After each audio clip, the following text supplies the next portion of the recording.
Fantastic. Thank you, everybody, for joining. My name is Jeremy Grandstaff. I'm the Senior Vice President of Business Development and Partnerships for Curb Cut OS. I'm so excited to be joining you with you today, and so excited that you could make it here today. We've got a great group of people in the house. We may have some late joiners as well, and I'll do my best to bring them in. But I am excited today to be partnering with Spencer Brooks from Brooks Digital and to also partner with Bill Oldham, who is the chair of TACA. And I'm going to ask each of you to introduce yourself and your organization as well. So, Spencer, let's start with you, then we'll go to Bill, and then we'll jump right into today's topic. Yeah, happy to. It's great to see you all. It's also nice to see some familiar names here as well. Always makes me happy. My name's Spencer Brooks. I run Brooks Digital, which is a digital agency that helps health-focused nonprofits build and continuously improve the websites that power their programs, content, and mission. The work is personal for me, as well as this webinar topic. My brother has a rare disease that has left him disabled. He's in a wheelchair, and I've seen firsthand how important it is for people and families to find really clear, accessible information during those difficult moments. And so that experience really drives my belief that websites should be not just functional, but also welcoming and empowering for every person. Awesome. Thank you so much, Spencer. And Bill, take a moment to introduce yourself. We asked Bill to sit in on our panel today, and I'm so excited that you were able to make this work. Go ahead, Bill. Happy to be here. Thanks, Jeremy, and thanks, Spencer. Bill Oldham, a chair at TACA, which is the Autism Community in Action. It's one of the largest nonprofits in the autism community, where our mission is families helping families get the resources they need, get the support they need through the journey of having a loved one on the spectrum. So happy to be here and looking forward to the dialogue. Excellent. Well, again, my name is Jeremy Grandstaff. Like I said before, I'm the Senior Vice President of Business Development and Partnerships for Curb Cut OS. Curb Cut OS is a digital accessibility company and really partners with our clients to help increase that accessible experience. I like to say to create top-notch user experiences because it occurred to me. I'm not saying it didn't occur to me before I took this job, but I've been blind for 48 years. I just kind of learned how to deal with inaccessibility. But it occurred to me when I took this job last June that if you want to make a world-class or top-notch user experience, it has to be accessible for people with disabilities. And one of the most exciting things to me, as I've gotten further into this role, is I've gotten very good at thinking about what I need as a blind person, but it never dawned on me to give a lot of thought to what people may need with neurodiversity, and specifically someone who is dealing with autism. And so our purpose for today, I'm sorry, just a no, yeah, we'll dive right in. So our purpose for today is to not just celebrate Autism Awareness Month, but to also raise awareness about the powerful connection between disability, I'm sorry, digital accessibility, and the unique challenges faced by the autism community and its advocates. We also want to showcase challenges and solutions, right? It always helps to bring the solutions into the conversation. And we want to highlight technology and services that support you being able to overcome these challenges. And so that's really our goal for today's webinar. We're going to keep this as interactive as possible. So to all the people who have shown up, please be aware that we do want you to engage and to be part of this conversation, but we also want to make sure we're sharing with you. So how are we going to do that? Well, let's look at our agenda for the day. And just hats off to anybody who, if I have a slide issue as a blind person, I may not catch that. So I want to encourage you, speak up if I'm talking about an agenda and you're not seeing it, okay? So What are we going to do in today's conversation? We'll obviously start with a brief introduction and agenda review, which we've already actually done. We're going to jump into talking about why accessibility matters. We're going to hear from Bill some stories from the field and really spotlight some of his experience and what he has seen dealing with some of the challenges that he's seen from his viewpoint. We're going to talk about accessibility equaling engagement and what that alignment looks like. We will do some tools to enhance your accessibility, and I will actually do a brief demonstration of what an accessibility can look like. And then, of course, we'll wrap up with a Q&A and checking out. Now, to help us get started, whoops, I missed a slide. There we go. So to help us get started in the chat, or if you're not able to chat, simply unmute yourself and you're more than welcome to weigh in. But I'm curious, what is your biggest challenge when it comes to making your digital tools or websites more accessible? And really, we're talking about for people with either neurodiversity or disabilities or other abilities, if you will, in general. So if you wouldn't mind putting that in the chat, I'm going to quickly go let somebody in to our meeting who just came into the waiting room. And so please make sure you put that in the chat. Yana says lack of stakeholder buy-in. Oh my goodness, Yana. I know. I have a great story about that later, but thank you so much, Yana, for sharing. It's great to have you here. Welcome to Lauren, who's just popping in. We're so glad you're here, Lauren. And Lauren, if you check out the screen, if you are able, if not, that's okay as well. But we're asking people to put in the chat, what is your biggest challenge when it comes to making your digital tools more accessible to people with disabilities? And again, I'll create space for people to call that out if you need to. But while you're getting that into the chat, I want to quickly go through some very, very easy logistics. So first of all, we do have the live transcription enabled. If it's not working for you, please let me know if that's something that you need. If you need to turn on your video, and I love it when people are on video. And by the way, that's coming from a blind guy, so try to think about that one for a little bit. Alt V turns on and off your video. Alt A mutes you or unmutes you. Raising your hand you can do with Alt Y. Alt H is going to get you into the chat. And we will be sending a recap with Spanish and English translations and video that is captioned as well. I always tell you I'm going to get that out by Friday, but let's just say Monday at the latest if I miss something. Okay. So let's go back. If I'm not mistaken, I've only seen something from Yana in the chat. Does anybody else want to weigh in on our question? If so, unmute yourself, tell us your name, and one thing that is your biggest challenge to making your stuff more accessible to people with disabilities. I'm going to create space for that. Anybody?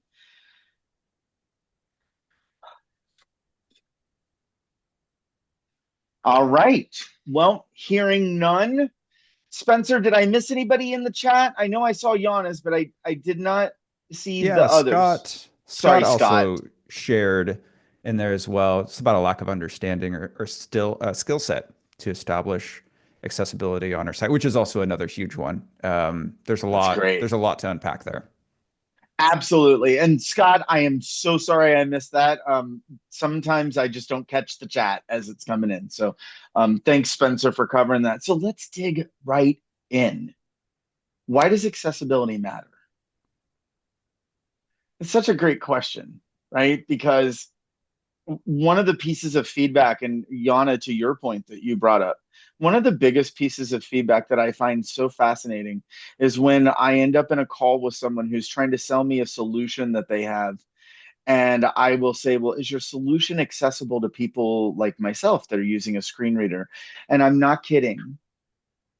90% of the time, the response that I get back from people is, oh, Jeremy, listen, we're not targeting people with disabilities to sell them our software. And that's when I politely say, but yeah, you technically are, because I am. So let's dig into why this matters. So let's look at the global numbers, and we just revised this slide. So if it did not come out right, please accept my apology on that. And we'll fix it in the final deck. But 25% of the global population lives with a disability. That is a visible or not visible disability. A visible disability, it is someone like myself who, when I walk into the room with my seeing eye dog or my cane, it's pretty obvious I'm probably blind. But non-visible, not visible, excuse me, disabilities are going to be um, are going to be things like autism, neurodiversity, dyslexia, seizure disorders, right? Those are things that are definitely also classified as disabilities as well. Um, Combined annual disposable income of people with disabilities is over 1.2 trillion. That is a conservative number.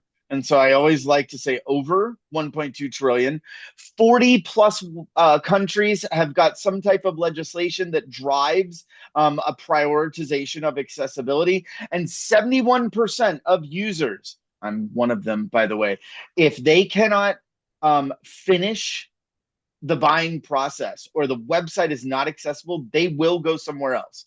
Now, usually this is when I tap into my corporate buying experience. But since we're talking about nonprofits, I'm just going to leave you with this very personal number.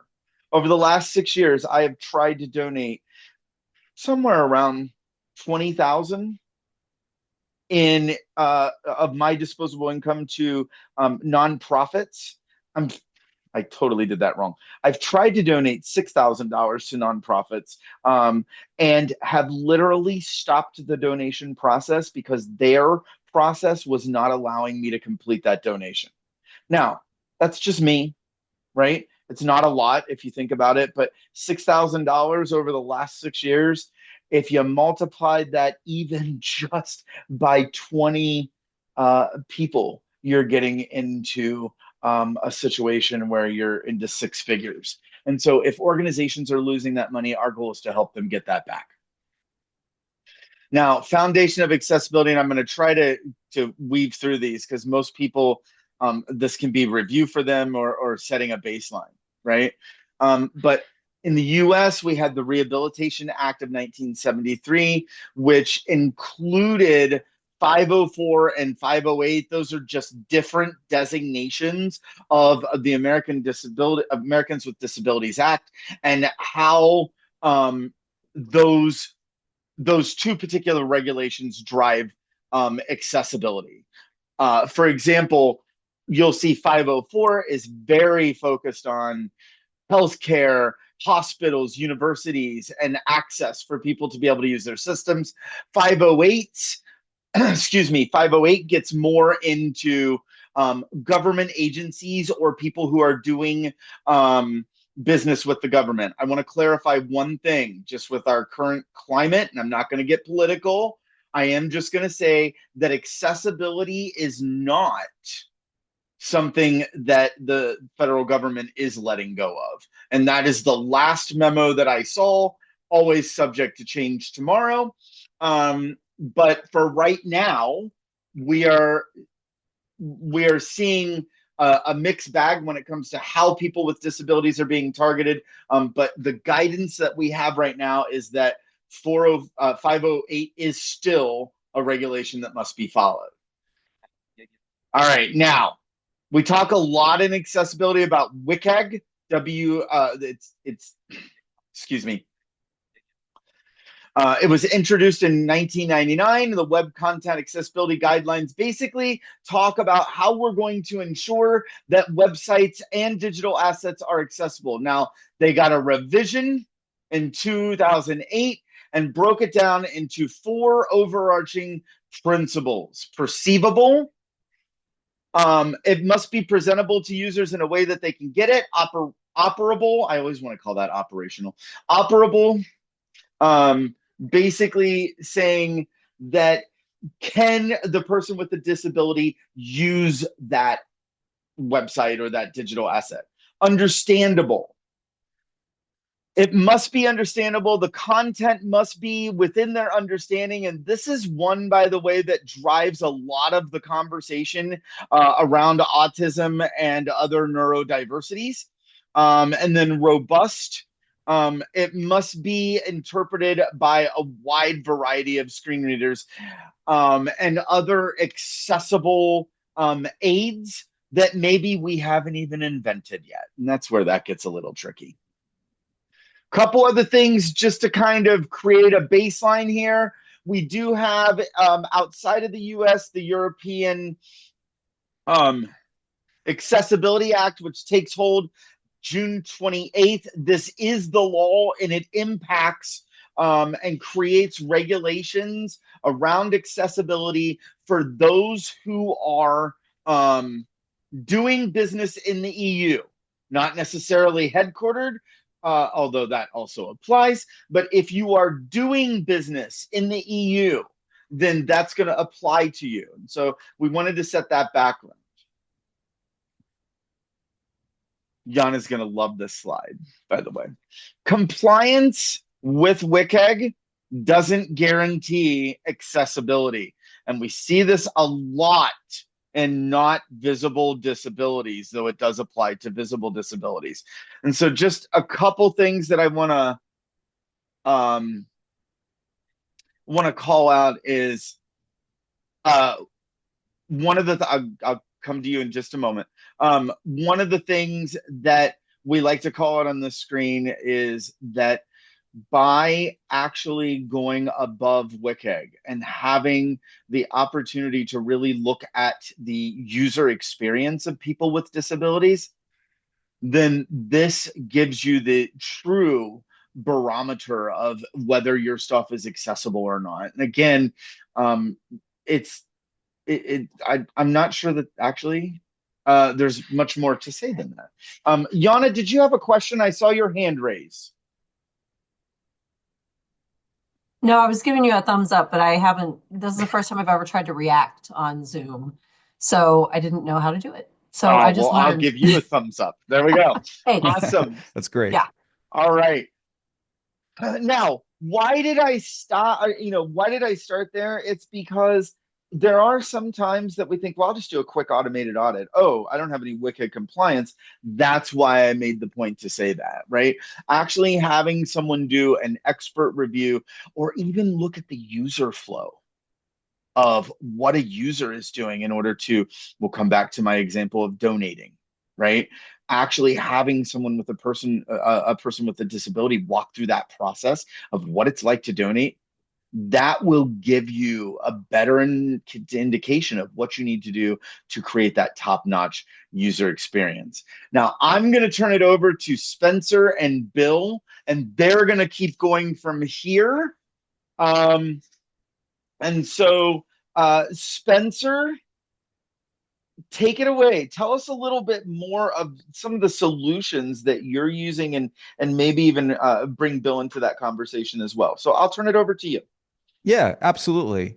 Yeah, we'll spend about 15 minutes here having a conversation with Bill. As you know, he's the chair of the Autism Community in Action. So he's going to have a lot of great stuff to share, I think, about his personal perspective as well as how individuals that are on the spectrum might be interacting with technology and some of the opportunities there. And then after I have that conversation with him, I also wanted to talk a little bit more about some design principles and ways that you might be able to begin to bring some of these ideas and learnings to the ground in your work. But first of all, Bill, I'd like to kick off by asking you to just share the story. We were talking, was it a little bit earlier this week, and you shared a story about your son using an iPad for the first time, and I felt like that really encapsulated the importance of accessible technology as well as the power. So would you mind sharing that? Yeah, no, happy to. I have I have two boys on the spectrum.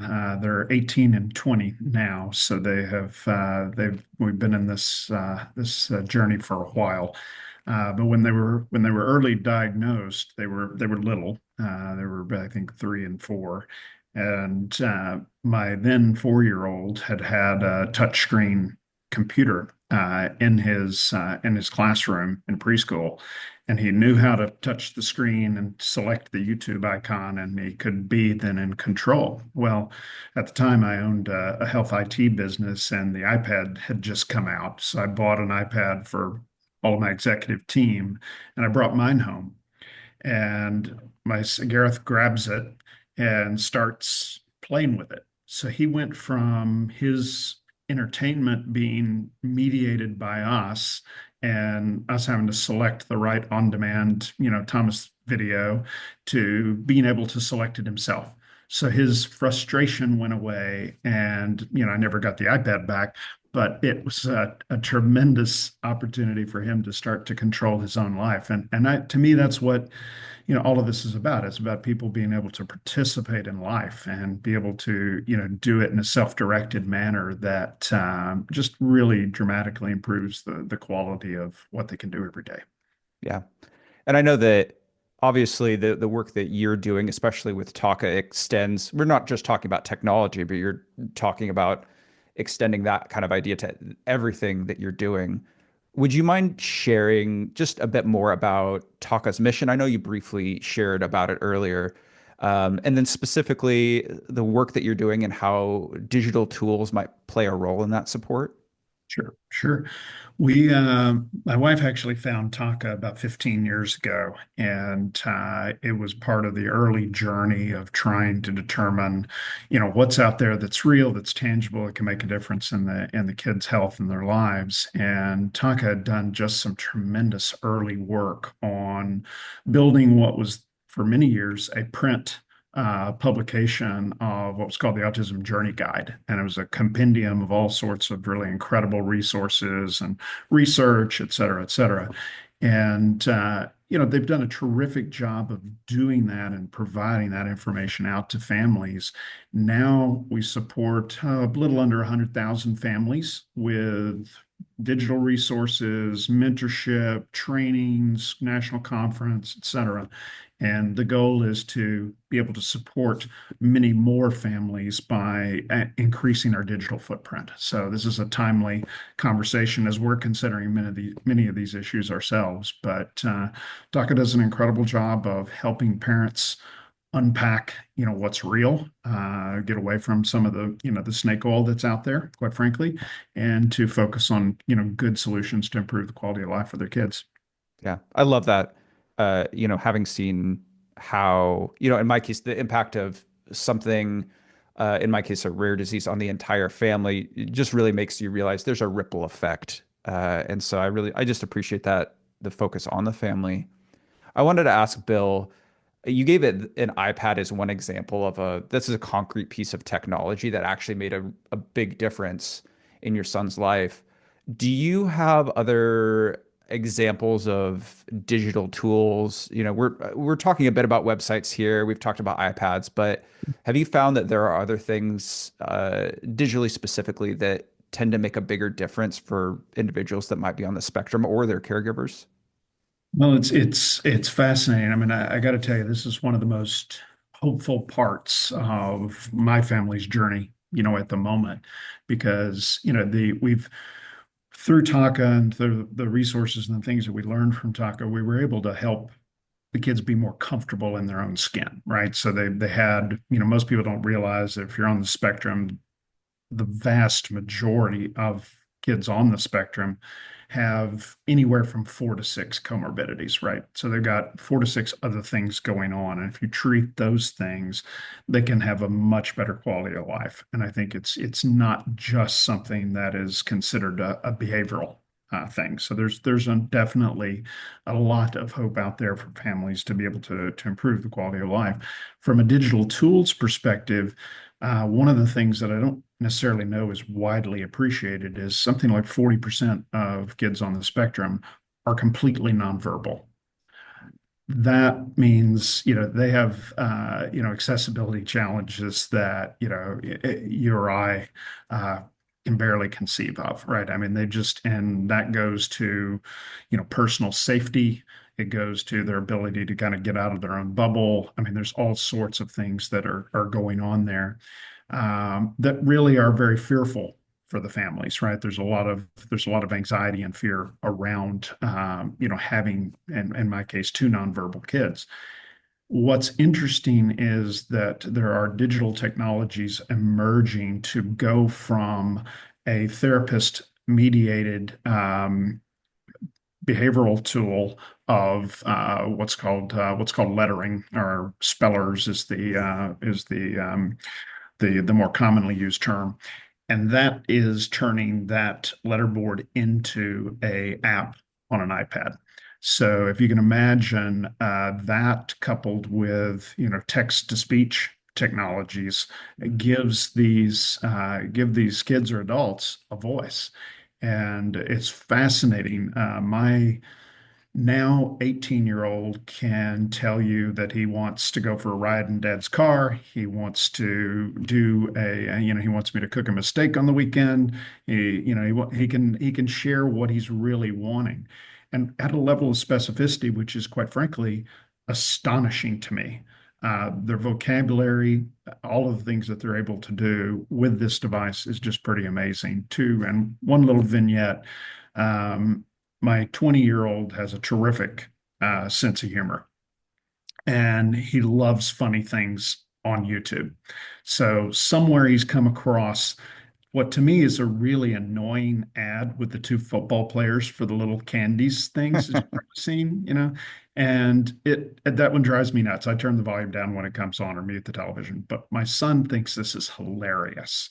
So when my wife asks him what candy does he want for Easter, he goes and she pulls up, images. He goes right to that because he's seen it on the ad. And it's just pretty incredible. So really excited about what that technology can do and how that can help them hopefully engage in life in a much more meaningful way than we had ever hoped they could before.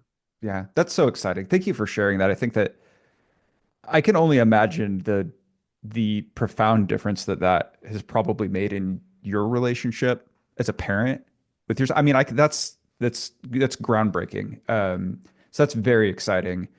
I wanted to ask you, Bill, as well, a couple more questions for you here.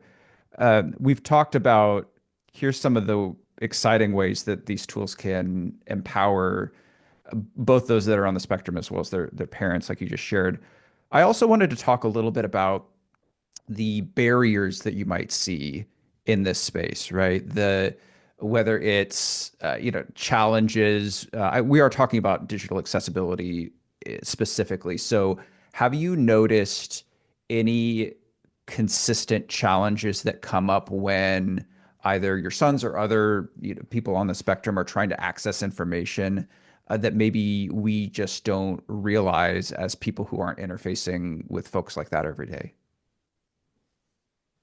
I think I would have said attentiveness, right? I think there's you know, large, fully formed text, right? Where you have to like scroll through a whole bunch of stuff. Um, I think they don't really have the patience to deal with that as much. Short little snippets of content, I think, is one thing. Um, but I think it really is, I think in many ways, um, accessibility is as much about awareness of information being there in some cases. And I think that making things easier to find, easier to search, those kinds of issues, I think are really the challenge. I'm endlessly amazed at Garrett's ability to go in and find things on YouTube. I scroll through my feed and I get lost in seconds. He's able to do a tremendous amount with the tool. So I think the facility is there.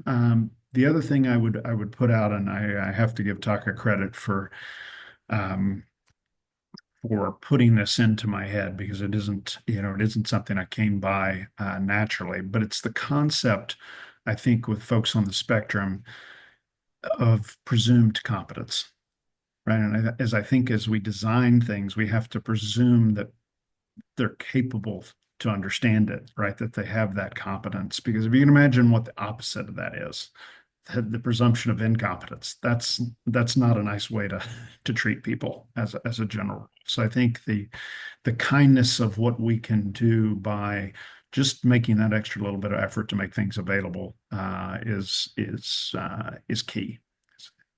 Wonderful. Yeah.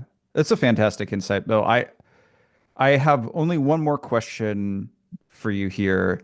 And that's just, is there anything that we haven't touched on today that you feel would be important for organizations or the people listening or watching this webinar later, when it comes to accessibility and the autism community as a whole? Um, I think from my perspective, um, looking at the autism community, I go back to one of Jeremy's earlier charts of, the percentage of folks living with a disability. I mean, the numbers from the CDC came out again yesterday. It's now, 1 in 31 kids across the country on average. It's 1 in 18 in California, which is astonishing to me. Um, Years ago, when my kids were diagnosed, you know, you couldn't find, diet sensitive things. You couldn't find the information. Now there's just so much more that's out there and that's accessible.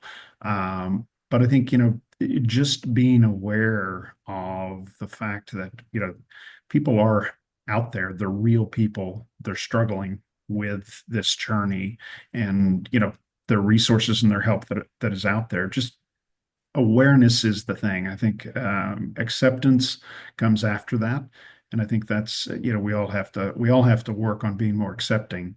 But those are kind of the things that I'd highlight, particularly as we see these numbers only continuing to increase. Yeah. Well, I want to thank you, Bill, for your willingness to bring some awareness to that with this conversation. I mean, it's been helpful for me and hopefully for everyone who's listening to this as well. So I appreciate your time and sharing that. I did want to move to sharing some practical ways I think that organizations can begin to apply these ideas through accessible web design. And then I know Jeremy has some stuff to share after that as well. So I wanted to talk a bit about just accessible design for neurodiverse users as a whole. Uh, we, of course, know that accessibility applies to not just websites, but to digital tools as a whole, apps, social media, online forums, things like that.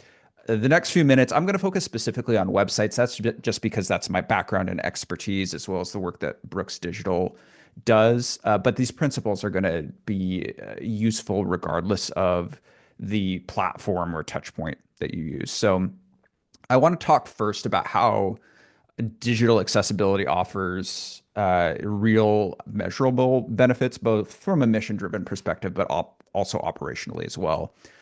Just briefly touching on these, in addition to obviously, checking the legal compliance box, which I really think it's the minimum, right? On I think a more important note, it helps to build a positive brand reputation. And I think especially in the nonprofit space, it can help be a point of differentiation for you.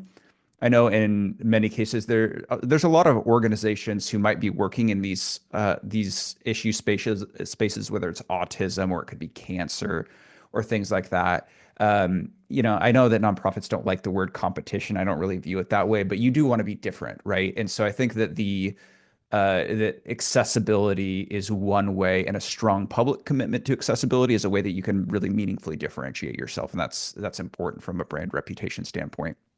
It also helps you strengthen your relationships, especially if you have a community that is coming to you for information and you provide them and you go out of your way to provide them with a really welcoming, uh, easy to navigate, clear experience, that's going to foster loyalty among your audience, your donors, your members, the broader community, right? Because you have obviously made that welcoming for them.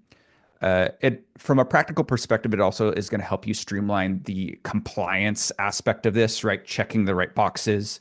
If you can bake in accessibility to your digital strategy from the start, it's going to help you continue to maintain compliance over time, not just check it as a box at the end of a project, and then you wake up 5 years later and realize, oh, we're totally out of compliance again.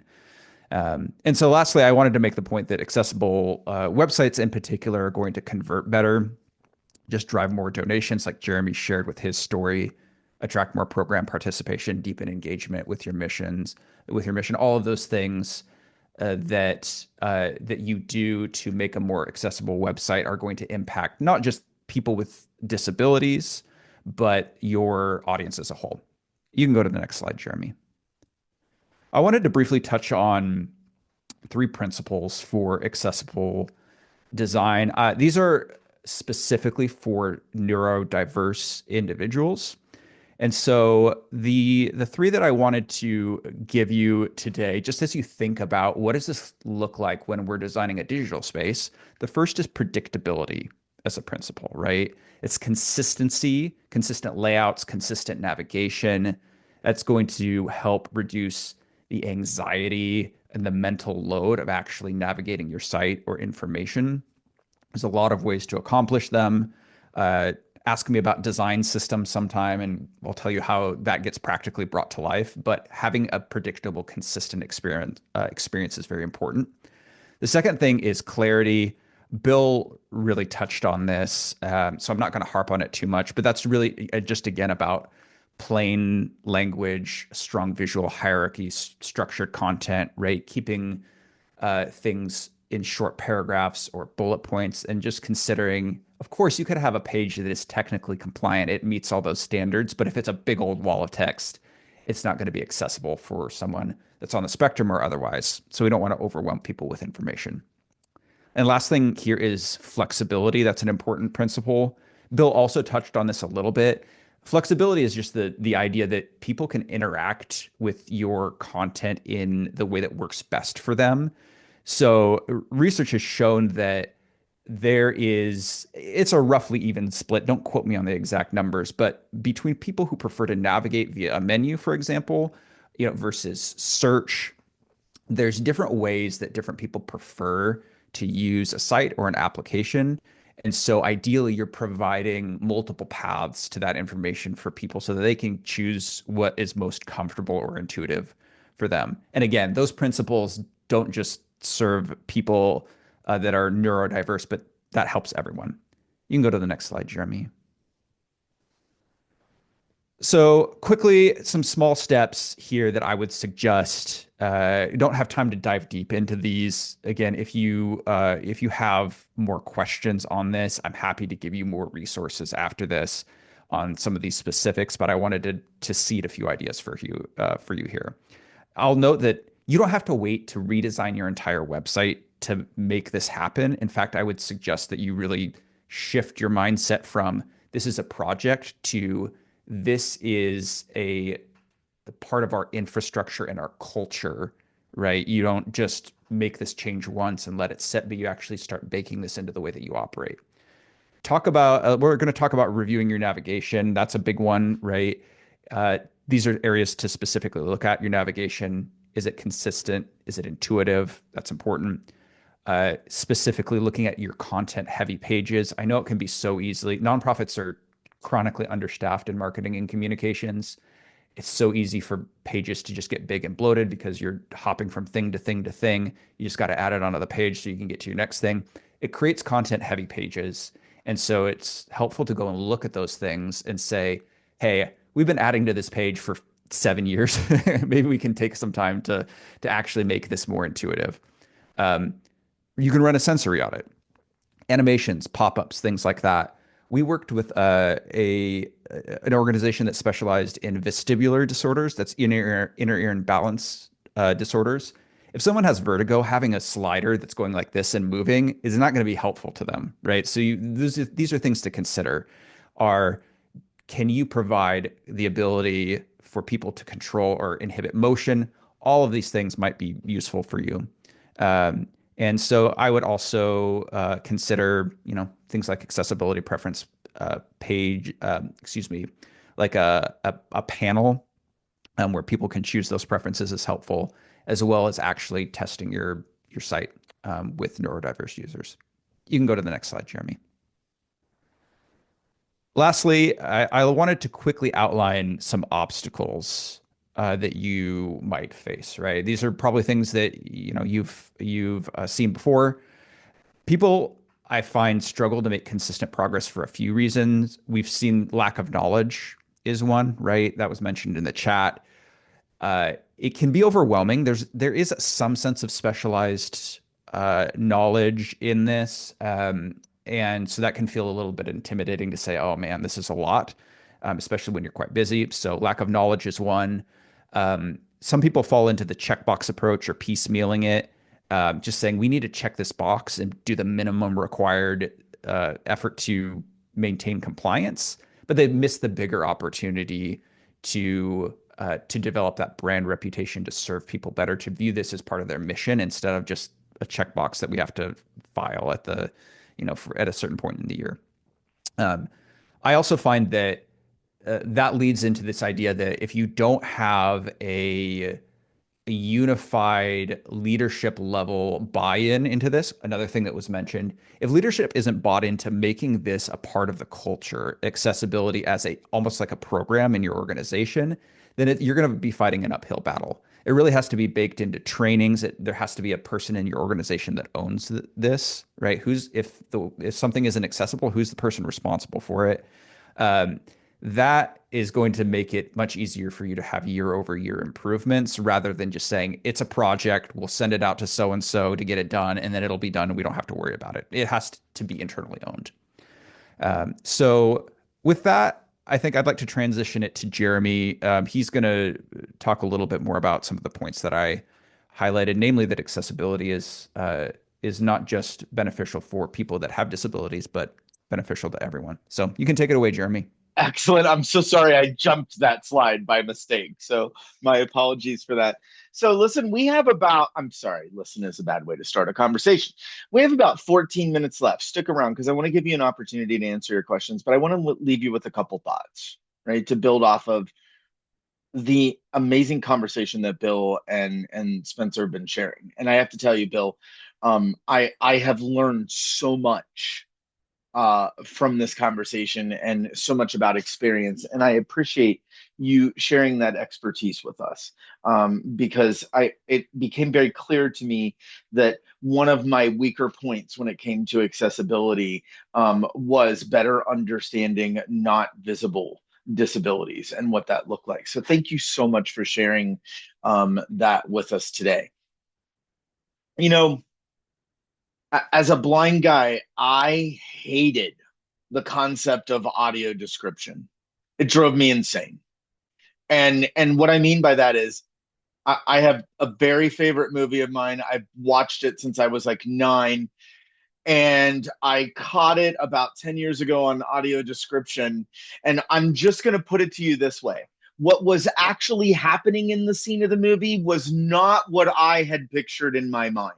My mind was much better than what it was when it was audio described to me. And it put this bad feeling in my gut, right? Like I don't need someone to describe things to me. About 4 or 5 years ago, it was right at the peak of COVID. The Crown had just come out on Netflix.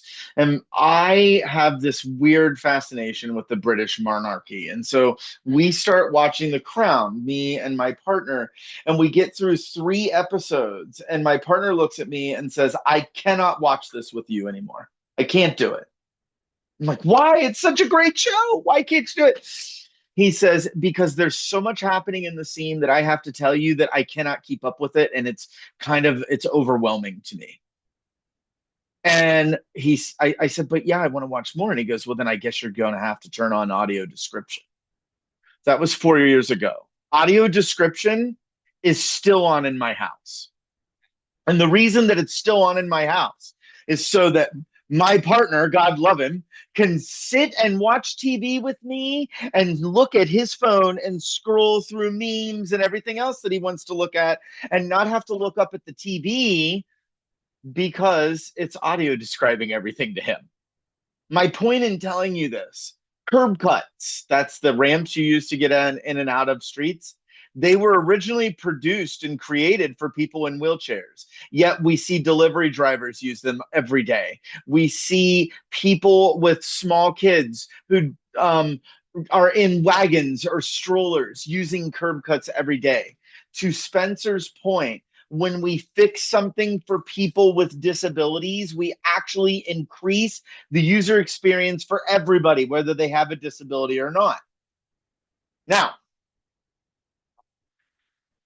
I was going to do a brief, I'm going to do this very quickly, but I want to just quickly look at a couple websites with you and talk about some of the things that I'm seeing on some websites and others that I am not. And I want to preface this by saying the two websites we're going to briefly look at are the League of American Bicyclists and the People Powered Movement. And I'm choosing these two websites because I used to work with these two organizations, or one, because I think they're still aligned. And so I think I can talk about their website without getting into trouble, but just in case they happen to catch this after, I'm more than happy to have that conversation with them directly. So here are some things I want to call out on the League of American Bicyclists page, and I'm going to do this very quickly. So if you want a more detailed explanation, stay after, and I'm happy to do that. But one of the things that I want to call out on the League's website, I'm jumping right now by headings, and so they've done a really good job. Our movement, right? Connecting to your community, discover your local bicycling community. These are all headings. And as a blind person, I have the ability to jump by heading. So it's so much easier for me to find what I'm looking for. I did a quick scan of some of their content. Little bit long, but they do a great job of trying not to get too long with things. And I think it's a balancing act. To your point, Spencer, you've got like one opportunity to get someone's attention, right? And so there is this, but if I actually look, there's 1, 2, 3, 4, 5, 6, 7, 8, 9, 10 section. Oh my God, I'm even a little overwhelmed.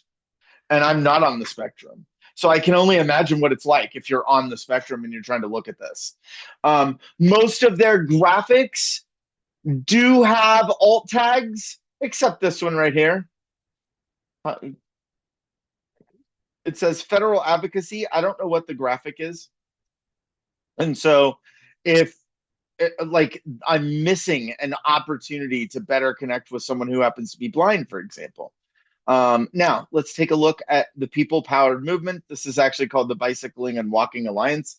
And please be ready with those questions because I'm coming to you in just a moment. Again, things are laid out very nicely. There's lots of text on this page, though, right? Like I did a quick search. There's one logo and a photo that literally the alt tag says People Powered Movement's photo. I'm not sure what that is, but they're not using alt tags very well on this. I'm sorry, there's more than one graphic. I didn't notice that before. And so these are just things to keep in mind, right? You've got to balance. I like to say it this way. You have to balance. This is how I'll say it as a blind guy.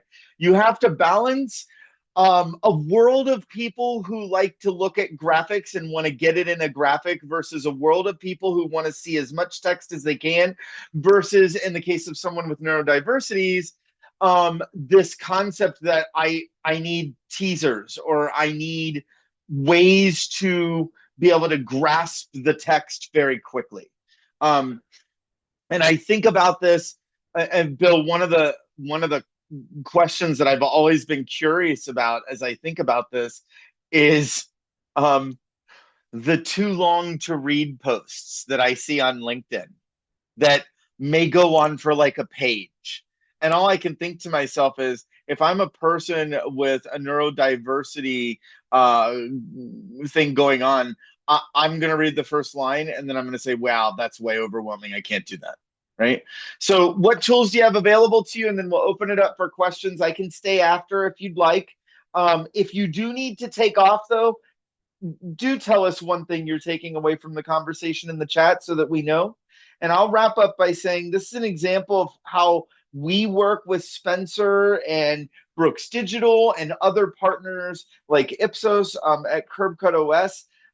What you're seeing here is an example of how our internal system works when we do audits for people, and it gives them the ability to actually see, this is what we're seeing from a user flow test. This is what we're seeing from an automated audit or a manual expert review audit.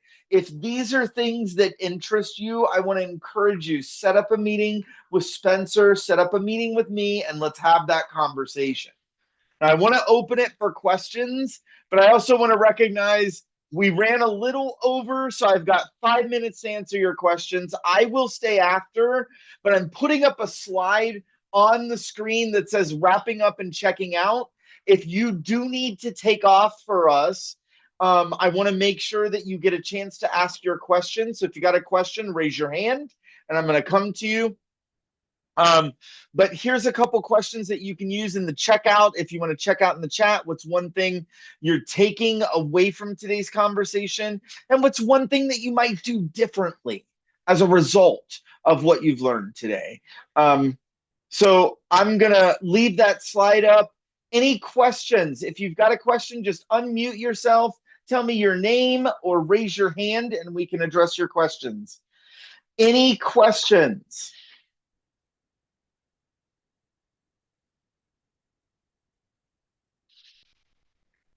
We're a very quiet group today. Anybody want to tell us one thing that they're taking away from today's conversation? Actually, Jeremy, hey, it's Marco Winkler from Health HIV. Hey, Marco, how I are do have a you? question because I also don't want to disappoint Spencer for not asking a question. It's too late. No, just kidding. So, Jeremy, I found it interesting, when you're saying again the need to balance like the images and the text heavy and things like that.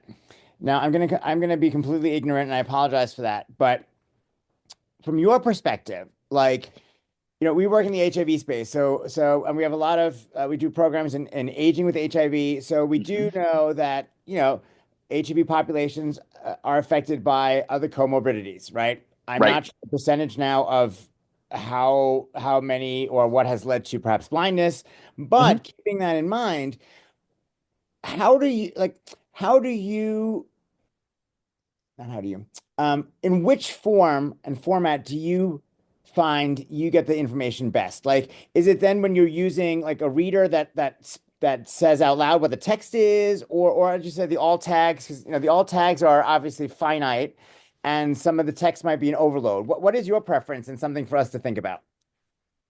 That's a really good question. I'm going to answer this in two different ways because as a blind guy, I could care less about your pictures, Yeah. right? I mean, I'm just being honest. But I also have spent the last 2 weeks going down through posts on LinkedIn, and I see them from organizations who are like, we prioritize DEIA. And so Right. I've been leaving comments. You're missing an alt tag. I wonder what the picture is and how it would better engage me in the post. And here's what I mean by that. I love emotional intelligence. It's a group that I'm part of on LinkedIn. And emotional intelligence is all about including everybody and being able to recognize what people need and what they don't need. There was a particular graphic that was attached to this one post, and the alt tag just said diagram. And so I read the post and I was like, oh my God, the diagram is missing for me. What exactly is in that diagram? And had they included an alt tag that actually told me what the diagram is, once I found out the answer to that question, Marco, I I literally was like, oh my gosh, that's so easy to remember. And it's because I could see the alt tag, or Right. I could see the picture. And John, you're absolutely right. Use ChatGPT to be able to do that. If you know someone who's blind and uses JAWS like I do, we actually have that built right in to JAWS. Spencer, you had something to add. Go ahead. Yeah, yeah, absolutely. I think it's a great question, Marco. I had a couple things that came to my mind too. I think that every organization to some extent is going to be serving a different population. And so I think it's always really helpful to actually ask that question to the people that you serve. Yeah. And I don't think that that's like it's research, right? I don't think it has to be this like very formal study, but just Right. actually going and asking, whether it's an email survey or something like that, can really help get useful information. I think to what Jeremy alluded to, like the structure of what you present Mhm. is what makes it the most helpful, I feel like. I'm not blind, right? But like the idea that, Jeremy mentioned that you can jump from heading to heading really fast in something like Jaws, right? Mhm. I know that it can be really difficult Thank you, Bill. to, I just want to take a second, really quick, of Spencer. course. Thank you, Bill, so much for being here. We're sorry you have to leave early. Well, I guess it's on time, but thank you again. Go Thanks. ahead, Thanks Spencer. for having me. Take care, guys. All right. Bye. Take care, Bill. But yes, I think that the idea of like the heading and structure of a page is like that is a general principle that's helpful. Yeah, and also to I think John's point, I'm really excited by what AI is allowing us to do now, right? The idea of, working on a website, for example, like if you're trying to make that accessible and you have a huge website that has hundreds of images that don't have alt text, previously, you're going to get a lot of, if you stick some poor staff member with like, hey, your job is to go update 300 images with alt text, you're going to find a lot of those say diagram, Right. right? Because they're like, I just got to check this box. But I think something like AI can be actually, pretty helpful in generating more meaningful stuff. Uh, so I think there's some really exciting things that are going on that'll actually make this easier. And Marco, to your point, if you or to both Spencer and I's points and to your question, if you ask 10 different blind people, they're going to give you a different answer than I'm giving, Yep. right? I am okay, this always sounds like I'm boasting when I say it, and it's not meant to be. I'm No, what's both. Go called ahead, both. It's I'm fine. I'm what's called high functioning. And what that really means is I am part of the top 1% that if there's an accessibility problem, I usually will just figure out how to work around it, right? Um, but I also have been noticing lately,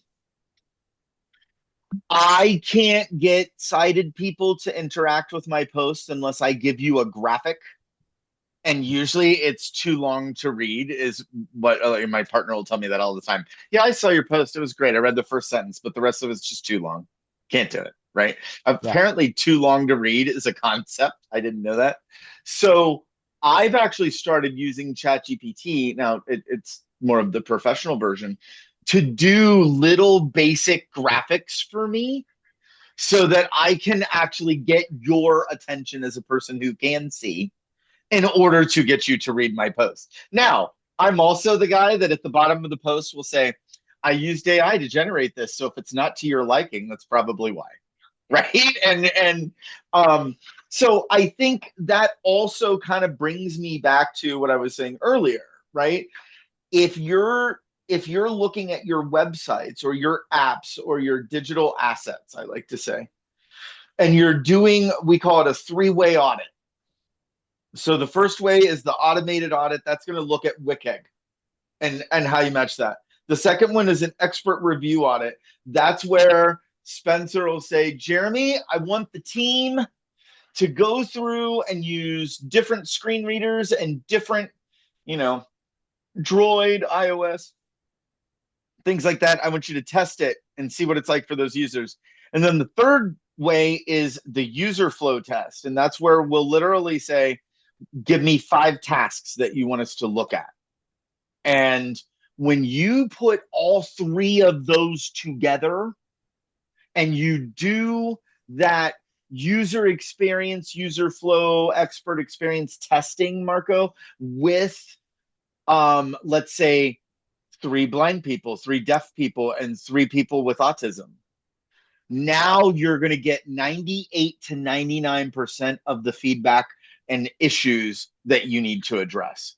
And so, kind of to Spencer's point, if you can work it in a way that is a holistic approach and not the we just need to check this box, what you're going to find is you're going to end up, especially in your situation, working with aging and HIV, and I've got a we could talk for days about just the 20 years that I've had in that area. But what will happen is people that may not have a disability today that are big supporters of your organization are going to see that you're going in that direction. And next year, when they lose their sight, they're going to be like, oh God, I can still get what I need. Right. And so that's a very long answer to your question. I also want to recognize we went 5 minutes over. Does anyone else have any burning questions? I've still got 6 of you here, that if you don't ask them, this is not going to be worth your time to have attended. And Marco, I hope we did a good job answering your question. The last part Anybody? was quite powerful when you said to think of it that way. Like if they're okay today, basically, but they might lose their sight next year, and then they still know where to go. That's a very powerful statement in general. So thank you for sharing that. And You're so welcome. I think you and I have met before, by the way. On a call or something. Anyway, I believe you're right. I believe you're right. You also look familiar, and your voice sounds awfully familiar. awesome. Any other burning questions? You got to ask them, or this has not been worth your time to attend.